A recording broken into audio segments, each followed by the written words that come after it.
It's impossible to sum up my dad's life in just a 10-minute speech. And in all honesty, this isn't the first eulogy I've written. As a family, we've walked on eggshells for years, holding our breath while we dance with the inevitable. I needed preparation. I needed to emanate the vitality and strength my dad had glued this family together with. As I entered the hospital that morning, diploma in hand, eager to share our accomplishment, I was met by Owen. No words were needed, just a crushing embrace. And as my heart was ripped from my soul, I looked around the room. I was met with watering eyes. With our pain still raw, I drove to the fish market and filled my car with lobster, then to the liquor store where I bought my high school brother's beer for the first time. Then tracked down the largest variety pack of tissues. That first day was a shock, but as we celebrated our father, I felt at ease. No more fear, because all of those watering eyes hold the perseverance our dad held. Anyone within 20 miles of our home that night could hear us howling with laughter as we shared our stories and played cards. Our house was still our home. That night, as our watering eyes dried, was the closest I felt to my dad in a long time. There's no words that can captivate the presence he was or the magnitude of greatness he held. His tenacity was influential. For him, it came naturally. It was embedded in his core.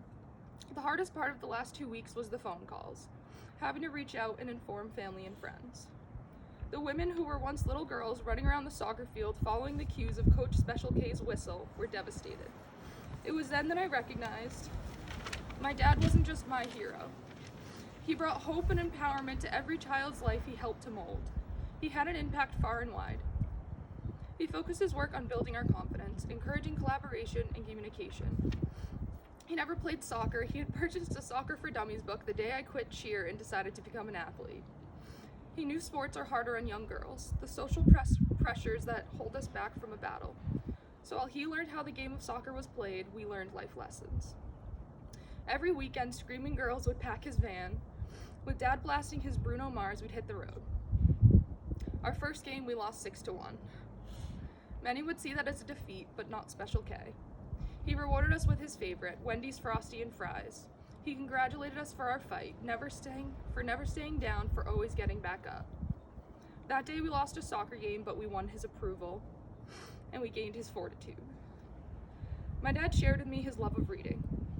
Our collection of true crime and murder mysteries has grown immense over the years. When I miss my dad, I just pull a book from the shelf. It always flops open to match the creases he imprinted. I can hear his commentary, his critiques coming off the page.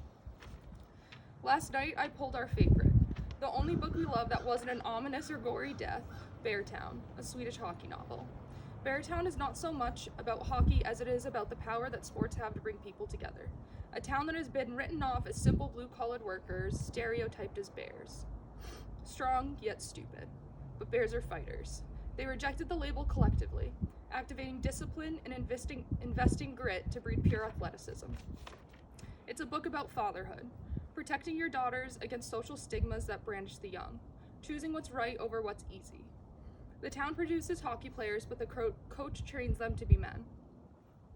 The coach was an authoritative figure in town, not because of his title as the coach, but the magnitude he had in shaping a stable program for children to develop life lessons. My dad loved that book. When I pre-ordered the sequel, we fought over who got to read it first. We compromised that I'd just have to buy a second copy. Rereading it last night, I recognized my dad's connection to the coach, a figurative character that resembled my father, and his name was Coach Soon. In the early days, long before we were the Hanson clan you see today, back when Dad was fit and tan and Brooke was just learning to drive, it was a summer day. Mom was out getting groceries with my fat ass weighing her pregnant stomach down. Dad was mowing the lawn and saw 1-year-old Brooke sitting at the top of the driveway.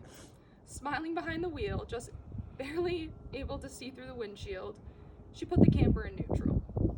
So newborn Brooke starts flying down the driveway, and Dad jumped into action to save his only child at the time. His pants caught the tire as he stepped up the platform. He was pulled under.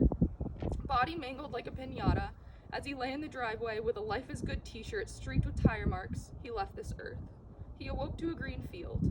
He could feel the dampness of the dew under his toes, the heat of the sun on his back, and before him stood a white building, cascading across the field for miles.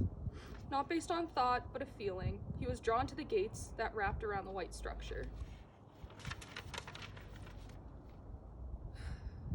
clear, and he was back with us. He had been transported to the beyond, and he rejected their offer. My dad was invincible. He had more lives than a cat, and thank God, because Brooke's driving skills have yet to improve. As my mom ran to the paramedics, all she saw was blood. She couldn't process who it could be. As my dad lay there gasping for air, on the brink of death, he just waves his hand. I'm fine. That was my dad. Fearless. His only concern was my mom panicking, not his physical health. He maintained that mindset for decades. Many are in awe of his fortitude. No matter how many times he got dealt a shit hand of cards, he kept playing the game. Many assume my dad's unmatching survival rate was due to his strength, his courage, and determination. They're wrong. Yes, my father activated those traits in his fight, but he evaded the inevitable countless times because he was one stubborn son of a bitch.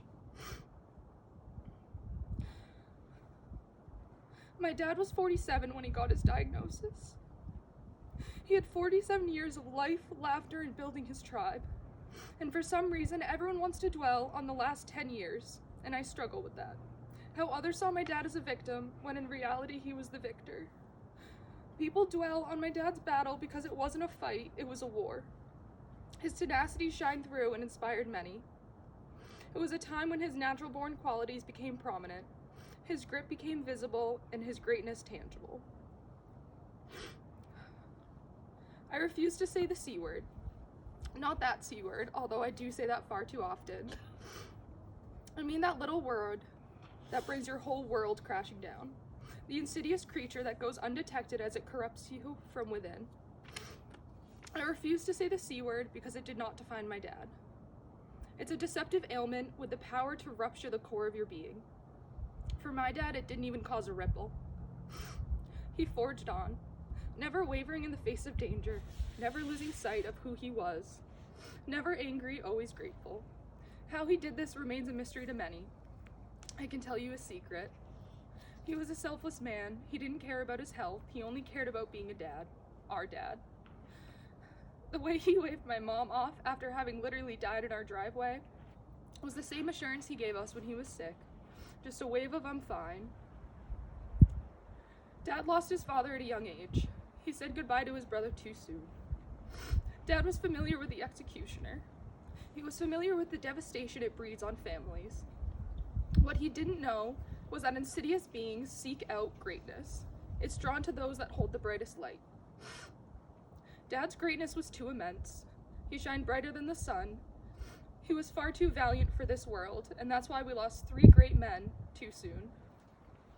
The misconception that they lost infuriates me, because Hansons can't lose. We never stayed down. We always jump back up ready for round 2, and we forge on stronger than before. When I was young, I tell everyone that I was going to marry my dad. Mom would sticker, "Dad'll be an old shriveled raisin by the time you're old enough."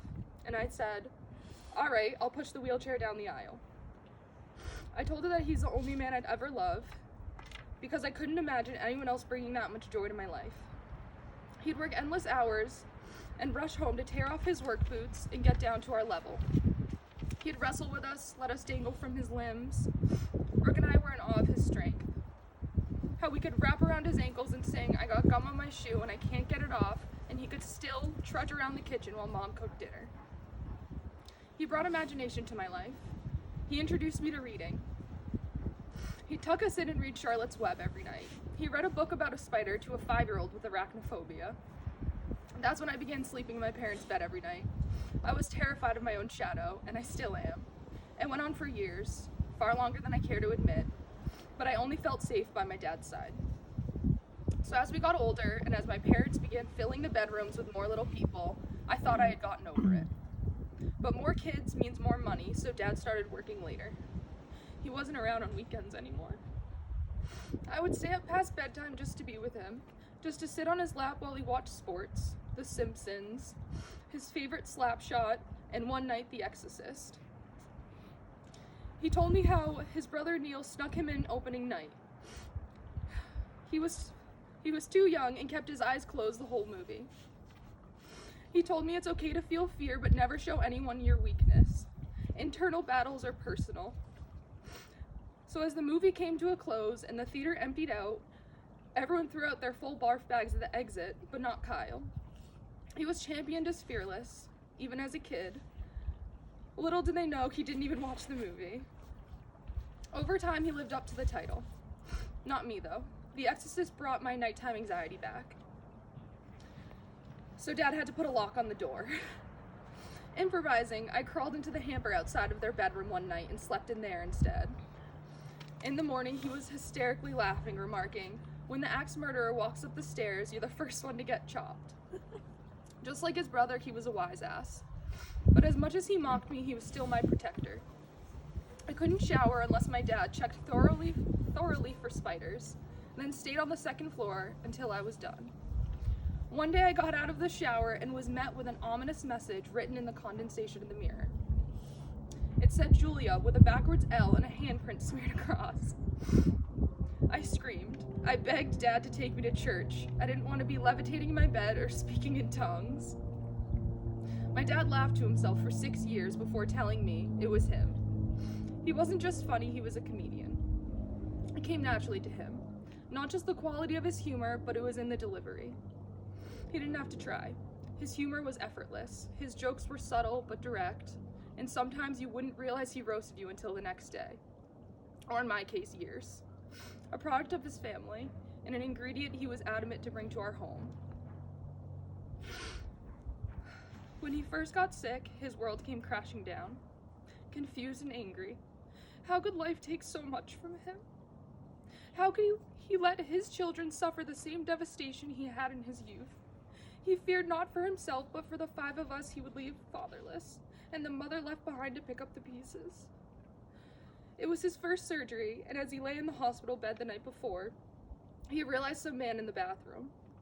He was pissed, the audacity to use a sick man's toilet.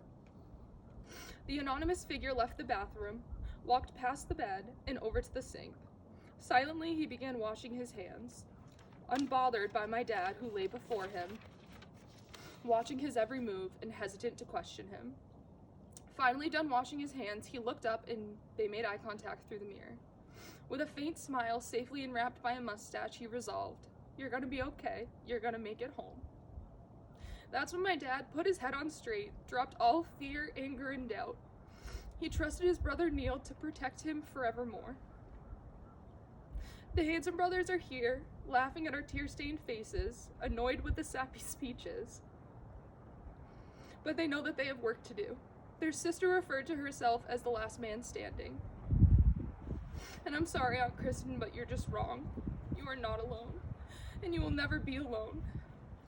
Your brothers gave you 9 Hansons that as hard as you try, you will never escape us. Neil and Kyle are here with you today and every day. As you strive to continue to radiate your tenacity and strength, know that we believe in you. There's nothing more to fear now that I know my dad is with you. And I promise you, he's got your back. Because my dad was a badass. He fought not with poise, but with true grit. He was assertive, never questioned his decisions. He was a selfless man that kept many secrets. He wouldn't tell us of the pain, the symptoms, didn't share the dire news he was receiving, wouldn't inform us he had major surgeries. He wanted to fight alone. In his mind, he was a burden. He consistently apologized as if it was his fault. He wouldn't allow us to be a part of his battle. He didn't want our lives to be disrupted. Anytime he had an appointment or a surgery, I'd fly down 495 from UMass just to be there. And I was always met with the same lecture, that my education is superior to his health. He needed each of us to focus on our own futures, to work on ourselves mentally and physically, because he was a father first and a fighter second. It's not that he didn't let the pain stop him. He never let it slow him down to begin with. That C word could never define my dad. It could never restrict his capabilities as a father. He'd rush from the job site to attend every sporting event, from football, lacrosse, soccer, hockey, baseball, basketball, volleyball, and track. He wanted to witness every milestone, from waking at 3 a.m. to drag coal striper fishing at the canal, to lugging 2 pairs of skates and a shovel to the pond to start training Ryan into a hockey player, to watching the sunset while shooting hoops, pushing Owen to be not just an athlete, but a competitor. He raised Brooke and I to be stronger than any man. He taught us patience. Boys will always be there, so work on yourselves first. He taught us all that if you always go the extra mile, you won't be left with any regrets. He taught us that we are limitless. There are no boundaries to our capabilities, to never accept anyone telling you no or that you can't. My dad empowered us to conquer the world, and that's what we plan to do. So now the storm is past. Our captain sacrificed to the sea. Our wound is raw, it's fresh and new, but as each day passes, it heals a little more. The crashing waves of the storm recedes, and with it our fears. Now we are left with the wreckage. The descendants are to pick up the debris and the decay. As the rain subsides and the sun breaks through the clouds, we regain hope for a new day. It's time to rebuild, to raise a foundation stronger than before. And we're challenged by the loss of our strongest support. So now we turn to each other for his strength. Today was a smaller service. Those of you here today are here because my dad wanted you to be. He loved us each individually and collectively. He saw you all as his family, and now you're mine.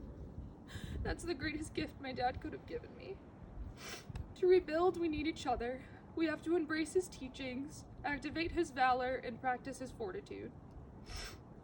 As we set sail again, back into the unknown, I know that he will always be there. Not in our hearts, but in our soul. I can feel him. And as we embark on the journey of life, he will be there, still protecting us every step of the way. Because he's gum on my shoe and I can't get it off. We are here today not to grieve our loss, but to celebrate our victory. We entered the eye of the storm and evaded its destruction, for we cannot be broken. So here's to our victor, our hero, our dad, and one stubborn son of a bitch.